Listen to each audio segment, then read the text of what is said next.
मेरे गुरु महेश्वर शिव को मेरा प्रणाम है। इस कालखंड के प्रथम शिव के शिष्य और हम सबों के परम आदरणीय वरेण्य गुरु भ्राता साहब श्री हरिनानंद जी के चरणों में मेरा प्रणाम है। प्रणाम है शक्ति स्वरूपा माँ नीलम आनंद जी के चरणों में और जलेश्वर के इस मैदान में उपस्थित विभिन्न जगहों से आए हुए नेपाल, भारत सभी जगहों के आए हुए गुरु भाई गुरु बहन के चरणों में मेरा प्रणाम है।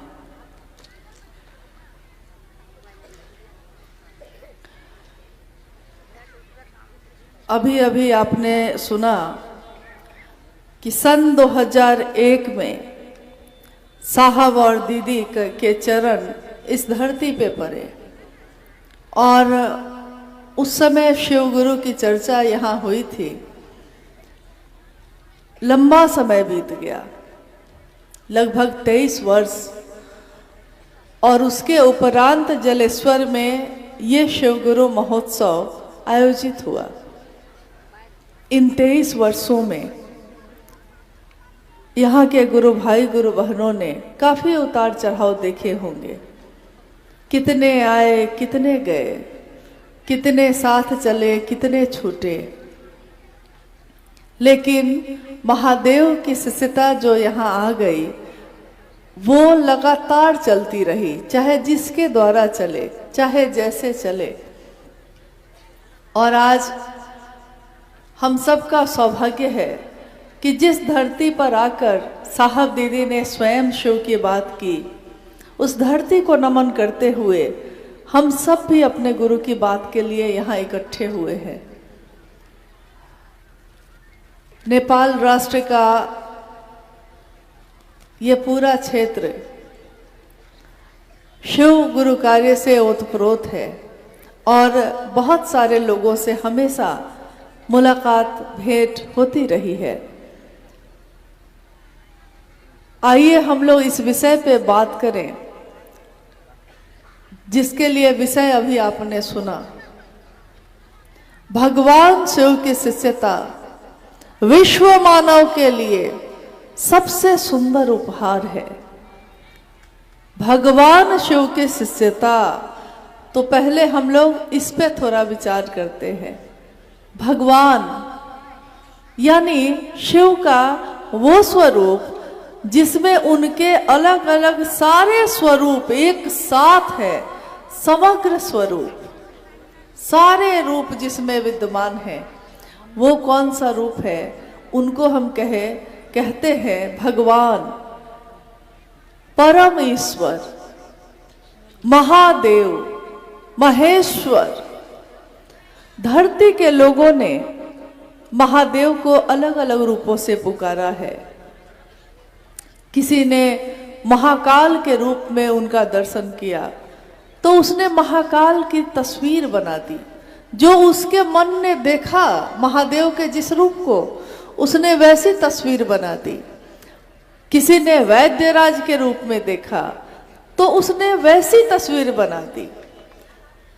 जब धरती पे सभ्यता आ रही थी, बस रही थी, तो उस समय लोगों के पास कपड़े नहीं होते थे पहनने के लिए। तो कोई बाघ का चमड़ा लपेटता था, कोई हिरण का चमड़ा लपेट के रहता था। उन्होंने जो कल्पना की, उन्होंने जो दर्शन किया शिव का, उसी रूप में किया। इसलिए शिव की तस्वीरें आज भी हमको उसी रूप में दिखती हैं। निहंगी है शिव, शरीर पे कोई वस्त्र नहीं, चिता का भस्म लपेटे हैं, यानी जीवन में शाश्वत कुछ भी नहीं है। जीवन में यानी जो हम पैदा होते हैं और मर जाते हैं, जीवित रहते हैं और चले जाते हैं, शाश्वत कुछ भी नहीं है। ना जप तेरा, ना तप तेरा, ना क्रिया तेरी, ना साधना तेरा, कुछ भी शाश्वत नहीं है, यानी कि हमेशा नहीं रहेगा। आज जो बहुत सुंदर है, कल उसकी सुंदरता बदल जाएगी। आज जो फूल खिला है मेरे आंगन में, आज वो फूल खिला हुआ है, खुशबू दे रहा है, लेकिन कल उसकी आयु खत्म हो जाएगी। और आज जो उसका सच है, सुंदर है, वो खुशबू भरा है उसमें, कल उसका सत्य बदल जाएगा, उसकी सच्चाई बदल जाएगी। कल वो फूल खिलकर मुरझाकर झड़ जाएगा, झड़ झड़ करता हुआ जमीन पे गिर जाएगा।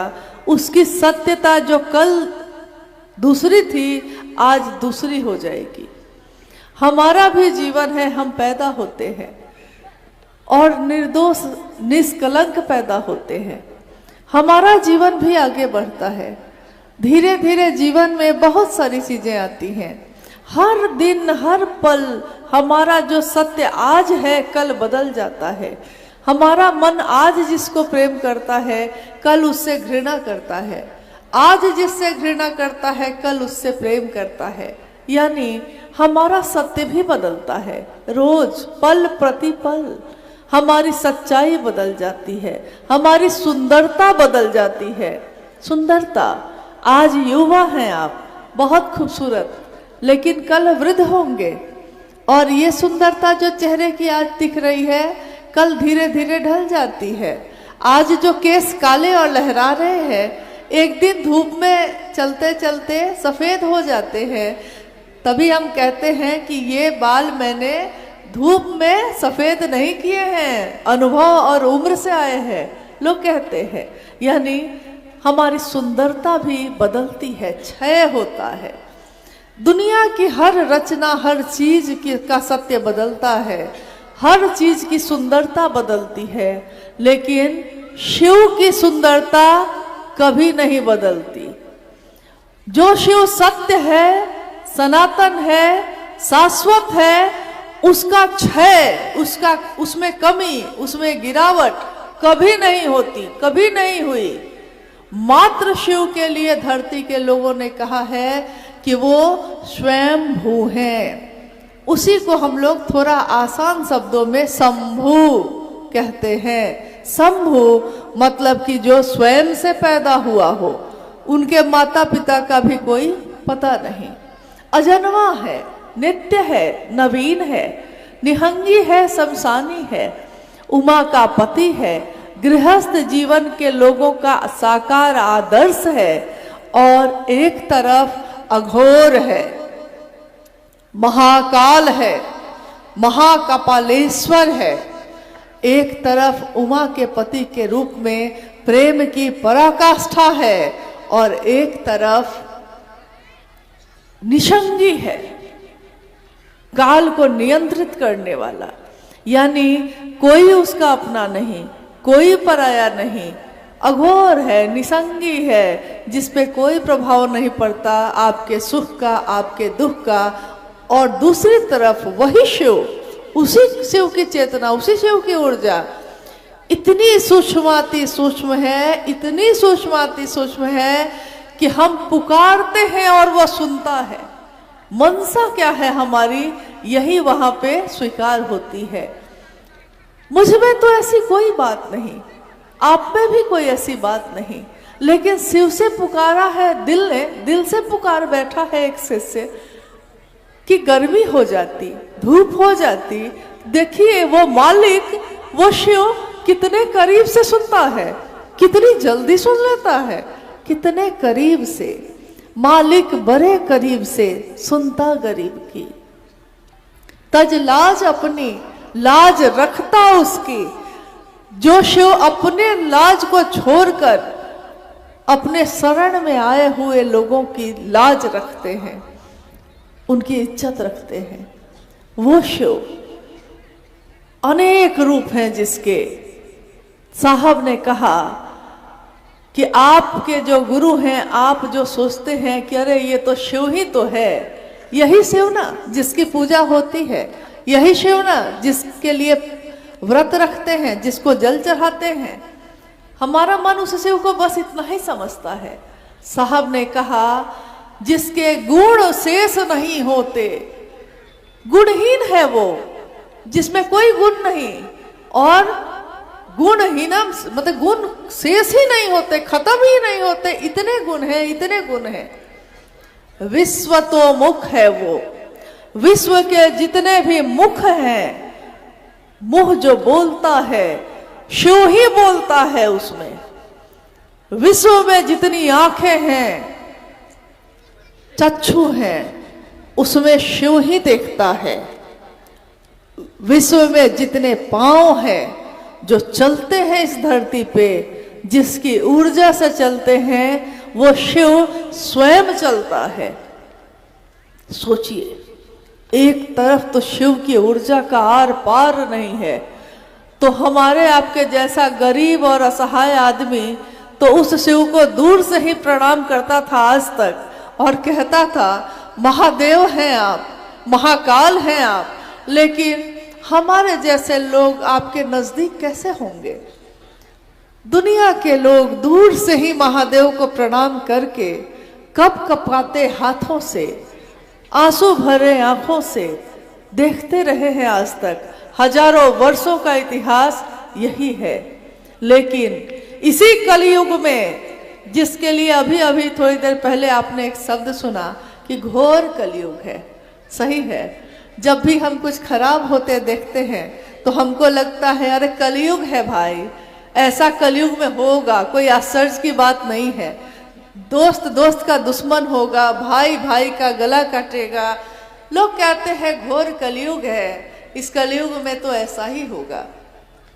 और साहब कहते हैं कलयुग है ये, दूसरे किसी गुरु से काम नहीं चलेगा। हे महादेव तुम जागो, शिव तुम जागो और इस धरती पे उतर जाओ, क्योंकि तुम्हारे बिना अब किसी से काम नहीं चलना है।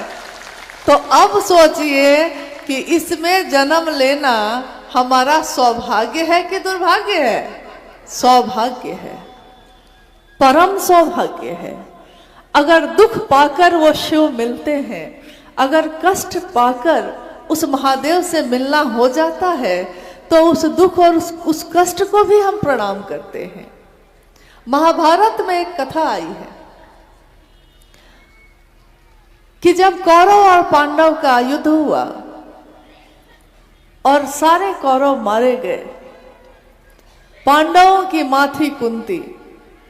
स्वयं कृष्ण पूछते हैं उनसे कि बुआ, रिश्ते में वो बुआ थी उनकी, कहते हैं बुआ अब तो पांडवों की जीत हुई, अब सुख के दिन है तुम्हारे, मांगो तुम क्या चाहती हो, क्या चाहिए तुमको? कुंती कहती है दुख चाहिए। कृष्ण आश्चर्य से पूछते हैं दुख चाहिए? इतने दुख काटने के बाद भी तुमको और दुख चाहिए? कैसी अजीब सी बात है।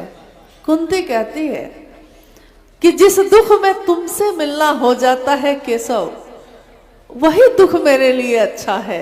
अगर सुख आए और तुम चले जाओगे तो उस सुख का मेरे लिए क्या मोल है? भक्त का, प्रेमी का यही स्वभाव होता है कि अगर जीवन में सुख आए और महादेव छूट गए तो ज्यादा अच्छा है महादेव कि दुखी में रहो। दुख में तुमसे मिलना तो होता है। लोग कहते हैं महादेव दिखते नहीं हैं, महादेव का दर्शन नहीं होता, इन आंखों से उस महादेव को कैसे देखें? और जिसको चाहेंगे महादेव कि वो मुझको देख ले, लोग उसको देख लेते हैं। जो चाहता है कि मैं महादेव को देख लूं, तो वो महादेव उसके स्तर तक उतर जाते हैं, वो देख पाता है। क्योंकि देखना चाहे इन आंखों से तो उनका दर्शन नहीं हो सकता, लेकिन वो शिव स्वयं चाहें तो उनका दर्शन हो सकता है। शिव स्वरूप साहब हरिंद्रानंद जी को आपने देखा है कि नहीं देखा है? अभी जब अनु भैया पूछ रहे थे आपसे कि कितने ऐसे लोग हैं जो साहब से शरीर में मिले, तो मैंने देखा कि सबने अपने हाथ उठाए। फिर उन्होंने पूछा कि कितने ऐसे लोग हैं जो शरीर से नहीं मिले, तब भी सारे लोगों ने हाथ उठाए। तो सबको लगा कि भाई ये कैसे हो सकता है, या तो मिले होंगे या नहीं मिले होंगे। लेकिन बात यह है कि दोनों सच है। आज के लिए आपके द्वारा दोनों बार जो हाथ उठाए गए, ये दोनों बात सच है। साहब के शरीर का दर्शन किया हम लोगों ने, शिव के शिष्य हरिंद्रानंद जी का दर्शन किया इन आंखों ने, लेकिन उनके दिल में जो पल रहा है उससे मिलके भी मिल नहीं पाए। और अगर उससे मिल लिए हैं तो साहब से मिल लिए हैं, और उससे नहीं मिल पाए तो नहीं मिले हैं। यानी दोनों बात सच है, मिले भी हैं नहीं भी मिले हैं, दोनों बात सच है। शिव के लिए कहा गया है, हमारे शास्त्रों ने कहा, आदि शंकराचार्य बहुत बड़े शिव भक्त हुए, उन्होंने लिखा कि एक बरगद के पेड़ के नीचे शिव बैठे हैं, गुरु बैठे हैं। गुरु युवा है, जवान है, युवा है, और उनके पास नीचे में चारों तरफ से शिष्य बैठे हैं। शिष्य वृद्ध हैं, सारे शिष्य वृद्ध हैं आयु में। गुरु युवा है, बैठे हैं। गुरु मौन है, चुप है। शिष्य भी सारे चुप हैं, मौन है। गुरु भी मौन, शिष्य भी मौन। गुरु युवा, शिष्य वृद्ध। लेकिन उस मौन से ही शिष्यों के मन का सारा संशय, सारी शंका विनष्ट हो रही है, नष्ट हो रही है। मौन है। शिव जब साक्षात गुरु खुद हो जाते हैं, स्वयं हो जाते हैं, तो शिष्यों के मन के संशय को ऐसे ही विनष्ट होते देखते हैं हम। कल जहां हम लोग थे, रास्ते में 3-4 जगहों पे गुरु भाई गुरु बहनों से भेंट हुई। बर्दीवास में, यहाँ से नजदीक है, शायद वहाँ के गुरु भाई गुरु बहन आए होंगे। तो लोगों ने कहा कोई जिज्ञासा है तो अभी पूछ लीजिए, फिर समय नहीं मिलेगा। उन गुरु बहनों ने कहा कि यही बात है कि मन में कोई जिज्ञासा ही नहीं है। तो मैंने उनको कहा कि जानती हैं, ये जो जिज्ञासा मन में कुछ है ही नहीं, कोई संशय नहीं है, कोई शंका नहीं है, ये कब होता है? जब हम विचार से भाव में जाते हैं। कोई बात विचार में आती है, घनीभूत होती है, गहरी होती है, भाव में बदल जाती है। भाव भी गहरे होते हैं। भाई भाई का भाव, पति पत्नी का भाव, मित्र का भाव, दुश्मनी का भाव, भाव भी गहरे होते हैं। भाव टूट भी जाते हैं, लेकिन जब गहरे होते हैं तो हम कहते हैं प्रेम हो गया है। और जब प्रेम हो जाता है, प्रेम भी गहरा होता है, तो हम कहते हैं कि भक्त हो गए हैं, भक्ति है ये। प्रेम जब हो जाता है, उसी स्तर पे आकर मन के सारे संशय नष्ट हो जाते हैं। क्योंकि प्रेम बस प्रेम करता है, उसको प्रेमी की हर बात अच्छी लगती है, कुछ भी बुरा नहीं लगता, कुछ भी मन में जिज्ञासा नहीं होती। शिव से भी अगर प्रेम हो जाए, शिव से सीधे विचारों से भी हम जुड़ते हैं, भावों से भी जुड़ते हैं। लेकिन कोई अगर सीधे प्रेम, क्षण में प्रेम होता है, नहीं होता तो सालों साल बीत जाते हैं, प्रेम नहीं होता है। 5 साल हो गया, 10 साल, 20 साल हो गई शादी को, पति है, पत्नी है, प्रेम नहीं है, बस निर्वाह कर रहे हैं, रहना है। बूढ़े हो गए, मौत हो जाएगी, अब प्रेम नहीं हो सका। हाँ, पति है तो सम्मान है, पत्नी है तो परवाह है, लेकिन प्रेम न हो सका। और किसी से होना रहता है तो क्षण में हो जाता है, बिना देखे हो जाता है, सुन के ही हो जाता है, देखकर ही हो जाता है। तो प्रेम का जो स्तर होता है, उसमें जाने वाले के मन के सारे संशय विनष्ट हो जाते हैं। कोई जिज्ञासा नहीं, कोई शंका नहीं। कोई पूछता है कोई शक है, तो सामने वाला कहता है कोई शक नहीं, बेशक कोई शक नहीं, बिना शक के। शिष्य का मन भी जब शिव से प्रेम कर बैठता है, तो उसका मन भी बिना किसी शंका के हो जाता है। और बादल जो घिरे हुए होते हैं, उसी में से ज्ञान की रोशनी निकलती है। एक रोशनी से सारे शंका के बादल हट जाते हैं और ज्ञान का सूर्य चित्त में, हमारे दिल में दया दीप्यमान हो जाता है, प्रकाशित हो जाता है। इसीलिए गाया है किसी ने, मन उजियारा जब जग छाया। मन में जब उजियारा आता है, मन में जब रोशनी होती है, तो जग में उजियारा होता है। जग उजियारा होए। शिव के शिष्य हरिंदानंद जी साहब के मन में जब शिव के ज्ञान का उजाला हुआ, देखिए आज ये जग कैसा उजाला है, कैसे उजाले से भरा है। तभी तो हम बैठे हैं, तभी तो आप बैठे हैं, तभी तो हम शिष्य बन पाए, तभी तो वो मेरे गुरु हो पाए। नहीं तो नहीं हो सकता था, ये संभव नहीं था। हजारों साल से हम लोग हाथ जोड़कर दूर से ही महादेव का दर्शन करते थे। अभी एक गुरुबान जो भजन गा रही थी, गा रही हैं, उनका भाव है कि शिव से अपना कोई नहीं है। पहले तो नहीं लगा था ये, पहले तो ये रिश्ता नहीं बना था महादेव से। लेकिन साहब हरिंदानंद जी का जन्म हुआ इसी कलयुग में, न हुआ। सन 1948 में, 31 अक्टूबर सन 1948 में सिवान जिला में उनका जन्म हुआ और दिवाली बनी। इसी कलयुग में न हुआ। इसी कलयुग में, इसी जहरीले मौसम में के वो भी तो एक फल है, लेकिन उस फल पे इस जहर के, इस जहरीले मौसम का कोई असर नहीं हुआ। क्योंकि जो खुद शिव की बात कहने आए हैं, जो खुद शिव की बात संदेश लेकर जमी पे उतारने आए हैं, उनका जीवन अमृत होता है, उसमें जहर का कोई असर नहीं होता। नहीं तो हलाहल विष पीकर भी, कहानी सुना है ना हमने कि समुंदर में मंथन हुआ और देवता भी और राक्षस भी शिव के पास आए और कहा कि महादेव आप आज्ञा करें तो समुद्र में मंथन हो जाए तो बहुत सारी चीजों की प्राप्ति होगी और देवता भी लाभ प्राप्त करेंगे, राक्षस भी लाभ प्राप्त करेंगे।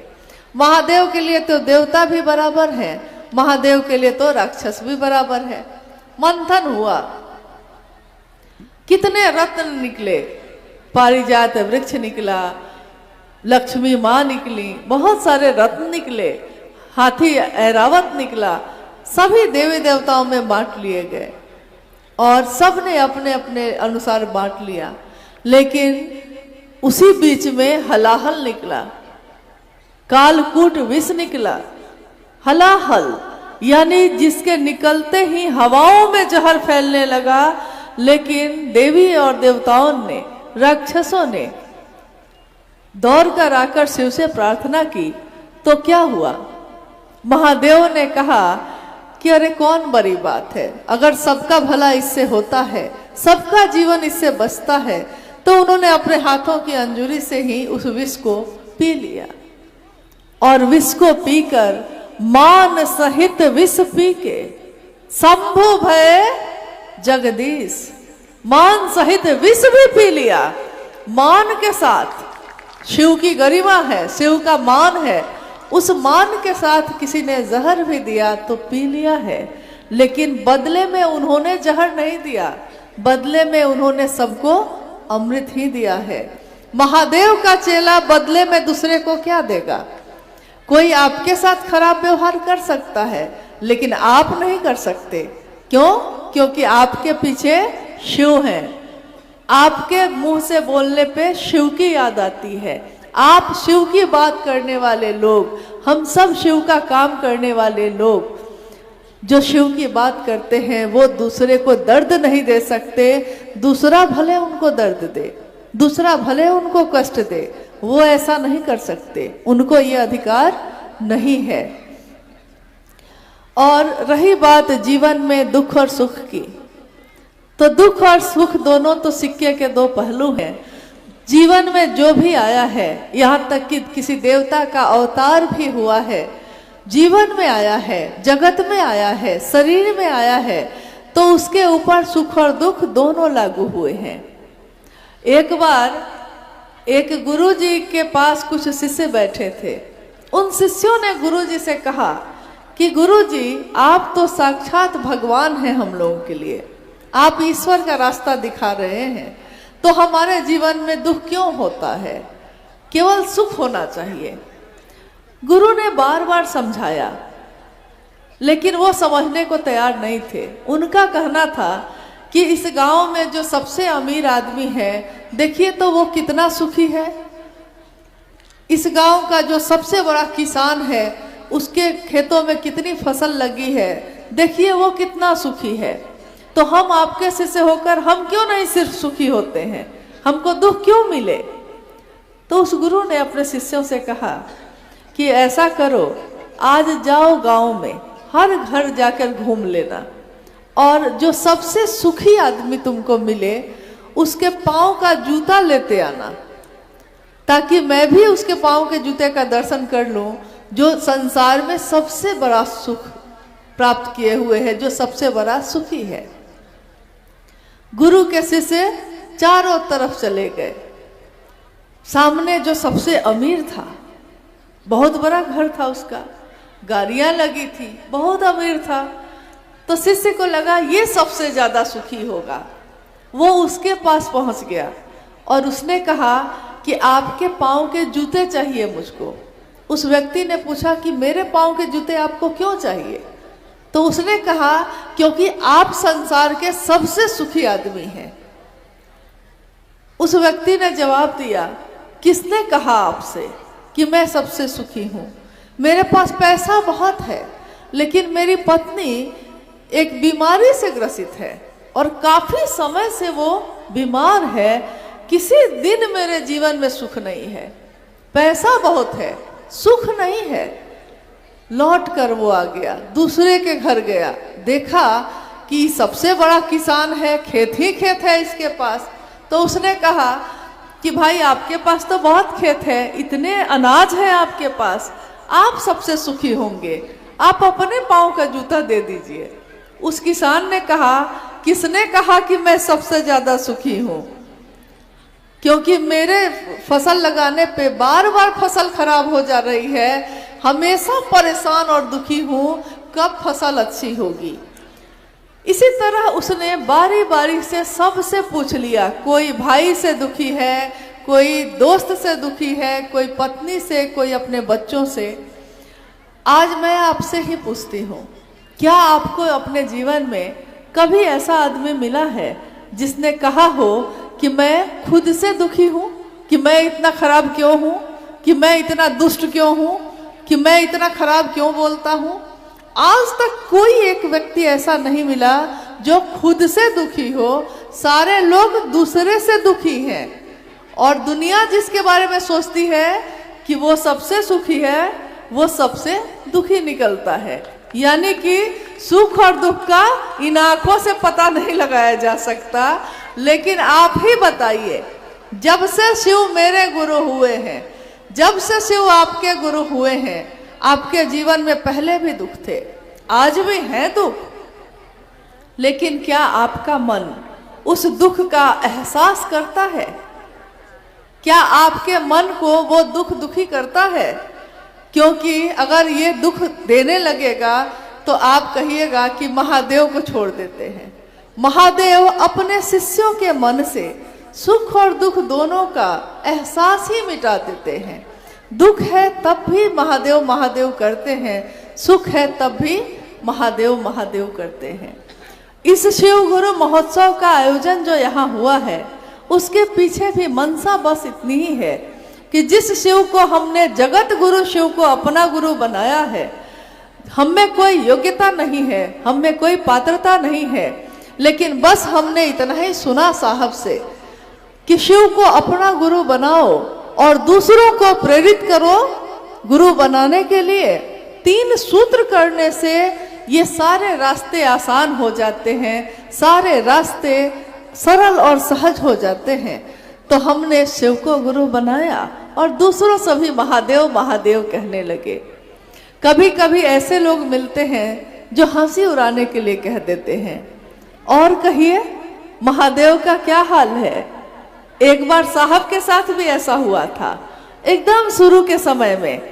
साहब ने कहा कि मैं जब अपने कार्यालय जाता था और अपने घर में तो महादेव महादेव की बात करता था, कार्यालय जाता था तो मेरे ऑफिस के लोग कहते थे, क्या हरिंद्रानंद जी महादेव का क्या हाल है? तो साहब कहते थे कि मुझको बहुत बुरा लगता था, मुझको लगता था कि मेरी हंसी उड़ा रहे हैं। एक दिन मैंने अपने महादेव को अपने मन से कहा, महादेव मैं आपका नाम लेता हूँ, मैं आपकी बात करता हूँ दूसरों से, तो लोग मेरी हंसी क्यों उड़ाते हैं? क्यों कहते हैं कि महादेव का क्या हाल है हरिंद्रानंद जी? आवाज आई, उन्होंने जो सुना, एक आवाज आई जिसने कहा कि जो अपना होता है, जो नजदीकी होता है, उसी से न लोग हाल पूछते हैं, तो ये कम है कि तुमसे लोग मेरा हाल पूछते हैं। यानी तुम मेरे इतने नजदीक हो कि लोगों को पता है कि अगर महादेव का हाल पूछना है तो हरिंद्रानंद जी से पूछ लीजिए। साहब ने कहा, उसने तो हंसी उड़ाने के लिए कहा था, लेकिन मुझको तो महादेव की याद आ गई। आप मेरा मजाक उड़ाएंगे, लेकिन मुझको याद किसकी आएगी? इसके लिए भी आपने नाम किसका लिया है? महादेव का। हंसी उड़ा रहे हैं आप, लेकिन नाम किसका लिया? महादेव का। और नाम लिया और मेरे मन पूरी तरह महादेव पे चला गया। तो ये अच्छा तो है, जग हंसे हम रोए। और इश्क और मुस्क ऐसी चीज है, इश्क मतलब प्रेम मोहब्बत, और मुस्क मतलब विरह में आंख जो रोती है, विरह में बिछड़ने पे जो हम आंखों से आंसू गिरते हैं, इश्क और मुस्क दोनों नहीं छिपता है। इश्क किसी से हो जाए, वो पीठ फेरा के भी बैठा है, लोग जान जाते हैं।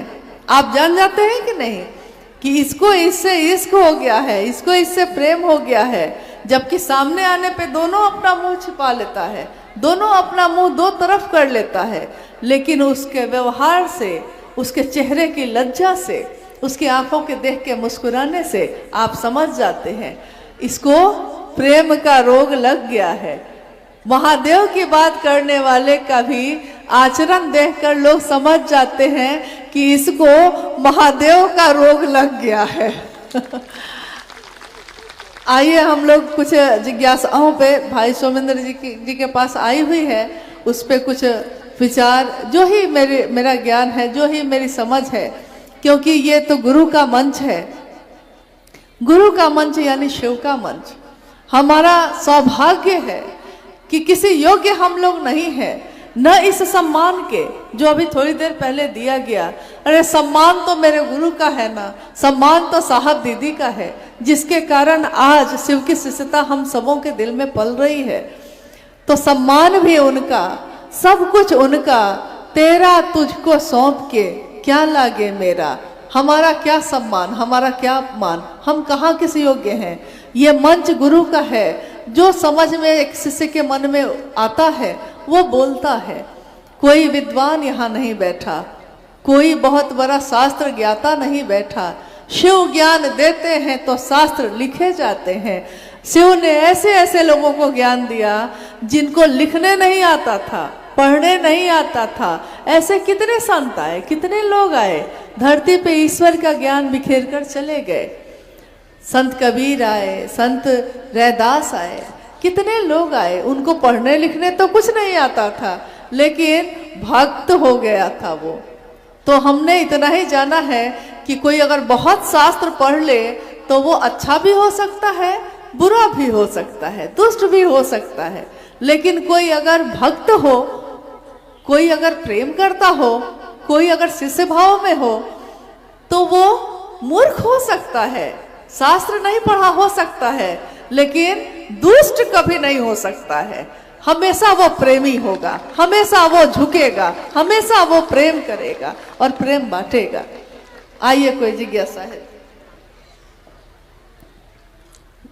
जिज्ञासा है, भाई प्रवीण जी हैं सुरसंड बिहार से, सीतामढ़ी से।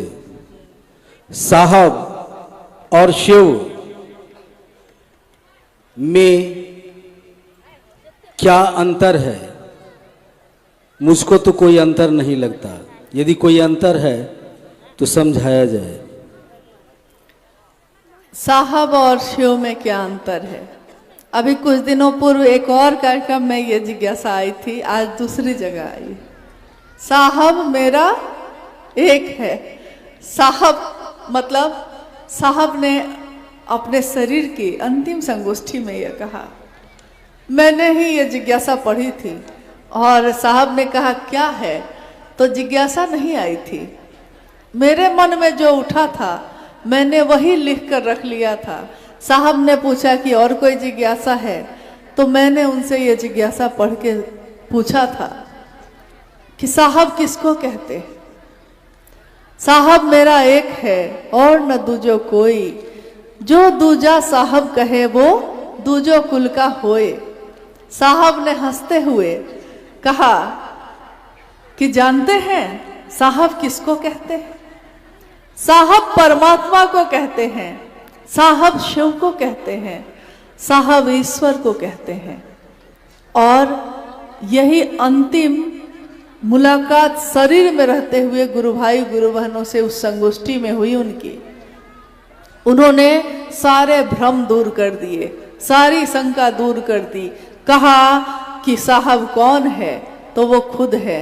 और मुझको याद आया उस समय कि बहुत पहले 2003 की घटना है ये।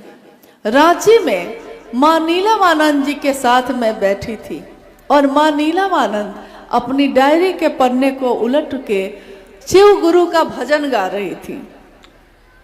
भजन के बोल थे, साहेब यो आहा छी परम दयालु। साहब उस समय कार्यालय गए हुए थे। दोपहर के भोजन में वो आने वाले थे। दोपहर का भोजन में साहब आने वाले हैं, लेकिन उससे पहले माँ नीलम आनंद बैठी हैं। मैं उनके नज़दीक ही बैठी हूँ। वो अपने डायरी के पन्ने को उलट रही हैं और गा रही हैं, साहेब यो आहा छी परम दयालु। साहेब यो आहा छी परम दयालु हो, आहा छी परम दयालु रे साहेब, आहा छी परम दयालु हो साहेब यो। और मैं उनके मुख को देख रही हूँ। माँ नीलम लीन होकर इस गीत को गा रही हैं। उसी समय साहब कार्यालय से घर को आए। साहब ने कहा कि नीलम, साहब महादेव को कहते हैं। माँ नीलम ने कहा कि हाँ, मैं महादेव के लिए ही तो गा रही हूँ। फिर साहब जब चले गए भोजन करके, तो माँ नीलम आनंद जी कहती हैं कि मुझको महादेव और साहब में कोई अंतर नहीं लगता, मैं इन्हीं के लिए गा रही हूँ। देखिए, आज एक गुरु भाई ने जिज्ञासा की है अभी कि मुझको तो कोई अंतर नहीं लगता। जो शिव में लीन हो जाए, जो शिव स्वरूप हो जाए। और अभी अनु भैया ने अपनी चर्चा में कहा कि कोई गुरु शिष्य को अपने जैसा बनाता है। महादेव जो गुरु होंगे मेरे आपके, वो साक्षात शिव ही तो बनाएंगे। जब पहलवान पहलवान बनाता है, जब जुआरी जुआरी बनाता है, जब ताश खेलने वाला ताश खेलना सिखा देता है, जब दारू पीने वाला दारू पीना सिखा देता है, जब साधु साधु बना देता है, तो महादेव की संगत में रहने वाले लोगों को महादेव से कम क्या बनाएंगे। और अभी तक साहब को ही हम लोगों ने देखा है कि शिव शिष्यता के चरम पे जो दिखते हैं वो है हमारे साहब शिव शिष्य हरिंद्रानंद जी। कोई भेद नहीं, एक ही सिक्के के दो पहलू। एक तरफ से देखो तो शिव दिखता है, दूसरी तरफ से देखो तो साहब स्वयं दिखते हैं। इतने घुले मिले हैं कि अलग होते ही नहीं है। धूप है, अभी धूप दिख रही है और इसमें जो धाह है वो दिखती नहीं है, लेकिन धूप से वो धाह अलग नहीं है, धूप से वो रोशनी अलग नहीं है। दूध हमारे घर में जो होता है, दूध सफेद होता है, लेकिन दूध से वो सफेदी अलग नहीं होती। समंदर पानी है, समंदर में पानी होता है, नमकीन होता है, खारा होता है, उस पानी से वो नमक अलग नहीं है। ऐसा घुल गया है, नमक को पानी में रख दीजिए, अब वो पानी नमकीन है। अब आप कहिएगा कि नमक कहाँ दिख रहा है और पानी कहाँ दिख रहा है, तो उसी पानी में उस नमक को खोजना पड़ेगा। साहब हरिंद्रानंद जी का दर्शन करना है तो उसी महादेव की खोज में जाना होगा, वहीं उनका दर्शन होगा, क्योंकि वही वो विराजते हैं, वही वो रहते हैं, कहीं और उनका ठिकाना तो है ही नहीं। दूसरी जिज्ञासा है कि विगत 25-30 वर्षों से गुरु कार्य कर रहे हैं, फिर भी धरती की समस्या विचलित करती रहती है, क्यों? इस जिज्ञासा को आपने सुना। 25-30 वर्षों से शिव गुरु कार्य कर रहे हैं, लेकिन तब भी धरती का दुख विचलित कर रहा है। एक घटना आपको सुनाते हैं। साहब का आवास जहां साहब रह रहे हैं, उस समय उपवन में, रांची में एक घर जो उनका है जिसका नाम है उपवन। उपवन का अर्थ होता है छोटा वन। वन मतलब जंगल और उपवन मतलब छोटा जंगल। उसमें हम लोग बैठे हैं और साहब शाम की चर्चा या दिन की चर्चा हो रही, दिन में चर्चा हो रही है। साहब पूछते हैं, एक बात बताओ तुम लोग, महादेव का चेला, महादेव कहते हैं ना भोग और मोक्ष दोनों देते हैं। भोग और मोक्ष, भोग मतलब संसार का सुख, जितने भी सुख चाहो ले लो, और मोक्ष मतलब जीवन और मृत्यु के चक्र से आपको मुक्त कर देना, शिव में शिवलीन हो जाना। तो साहब ने कहा कि एक बात बताओ, अगर महादेव उतर कर आ जाएं और महादेव कहे कि भोग और मोक्ष दोनों हम देने को तैयार हैं, या महादेव को पुकारेगा कोई शिव का शिष्य और कहेगा कि महादेव मुझको भोग और मोक्ष दोनों दे दीजिए, ये कहेगा, तो शिष्य उसको लेगा या नहीं लेगा? लोग चुप हो गए, लोगों को समझ में नहीं आई, हम लोग को भी समझ में नहीं आई बात कि क्या पूछना चाहते हैं। साहब ने कहा कि जो महादेव का चेला होगा उसका मिजाज महादेव जैसा होगा कि नहीं? हम लोगों ने कहा हाँ होगा, क्योंकि जिसकी संगत में आप रहिएगा उसी के जैसा ना मिजाज होगा। तो बलशाली के संगत में रहिएगा तो अपना मन भी बलवान लगेगा। कोई पहलवान साथ में चलेगा तो हम भले दुबले पतले हैं, लेकिन पहलवान मेरे साथ है तो उसके बल से हम बलवान, मालिक तू मेरा भगवान, तेरे बल से मैं बलवान, होता है ना ऐसा। तो महादेव की संगत लेने वाले का मिजाज कैसा होगा? साहब ने पूछा। तो हम लोगों ने कहा महादेव जैसा होगा। तो महादेव का मिजाज कैसा है? महादेव का मिजाज तो ऐसा है कि तीनों लोगों की संपत्ति वो सबको देके आराम से बैठ जाते हैं। खुद चट्टानों पे बैठे दिखते हैं, बर्फ के पहाड़ पे बैठे हैं, निहंगी हैं, कपड़ा भी नहीं है। तीन लोगों की संपत्ति दूसरों को देने वाले के पास न कपड़े हैं न गहने हैं। सारे देवी देवता गहनों से सज के बैठे हैं, लेकिन महादेव का गहना क्या है? तो रुद्राक्ष। महादेव का गहना क्या है? तो सांप, कलंकित चंद्रमा, त्रिशूल, यही है महादेव के गहने।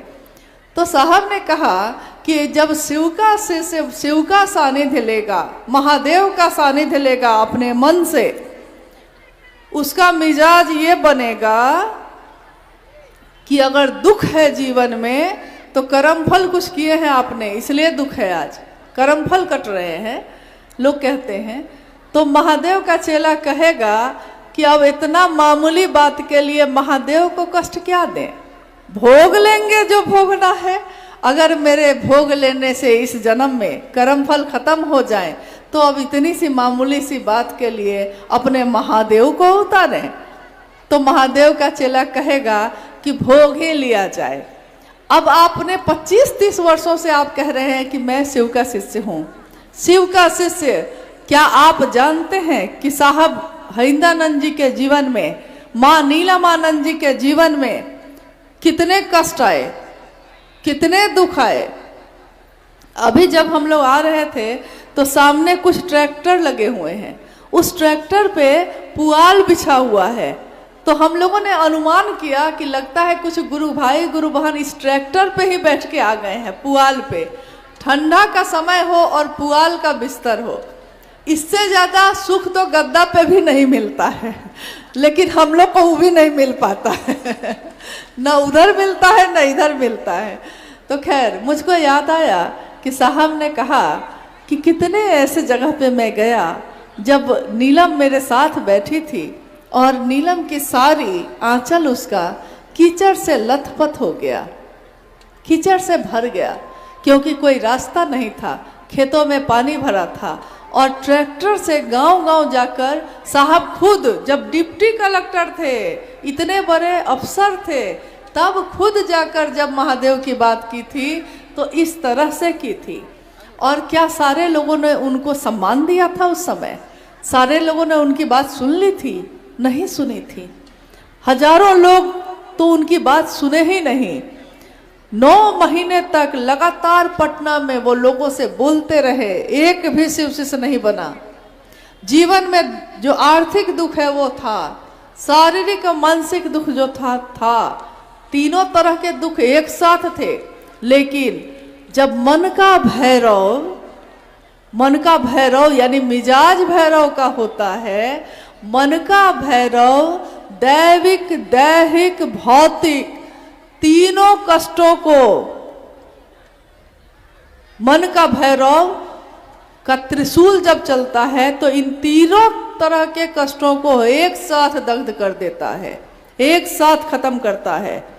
तो मिजाज महादेव जैसा हो, इसकी कोशिश करिए। दुख आए तब भी मिजाज बना रहे, सुख आए तब भी मिजाज बना रहे, इसी की कोशिश करिएगा और महादेव का सानिध्य लीजिएगा तो ऐसा हो ही जाएगा। चलिए, समय काफी हो रहा है और आप लोग को भी वापस लौटना है, तो मेरा अनुरोध है कि जिज्ञासा एक और अंतिम कर ली जाए और उसके बाद ये कार्यक्रम, ये शिवगुरु का महोत्सव समापन की ओर है। अंतिम जिज्ञासा पे हम लोग विचार करते हैं। जिज्ञासाएं तो बहुत सारी आई हुई हैं। एक अंतिम जिज्ञासा आइए हम लोग सुनते हैं। साहब श्री के द्वारा दिया गया राजमार्ग क्या है? साहब श्री के द्वारा दिया हुआ राजमार्ग क्या है और इस पर लोगों को लेकर कैसे चलें? देखिए, लोगों को लेकर चलना तो हमारे बस की बात है नहीं। हम खुद चल पाए ये भी बहुत बड़ी बात है।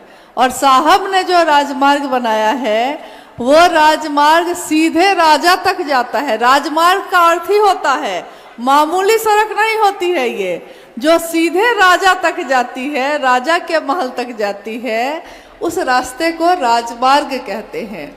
शिव शिष्यता का राजमार्ग है।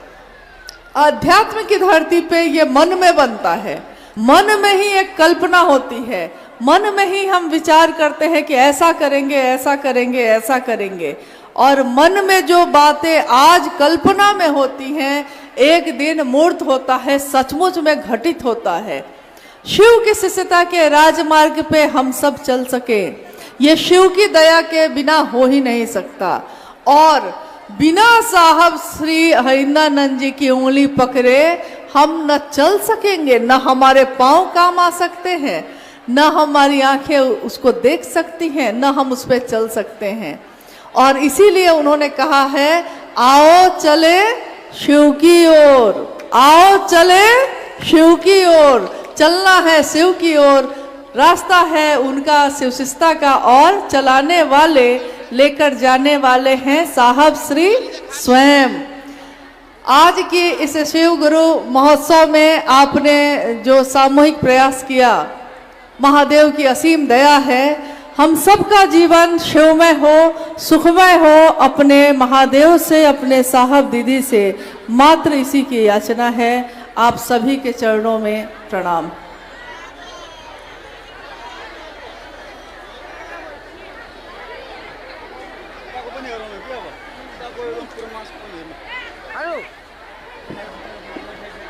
सब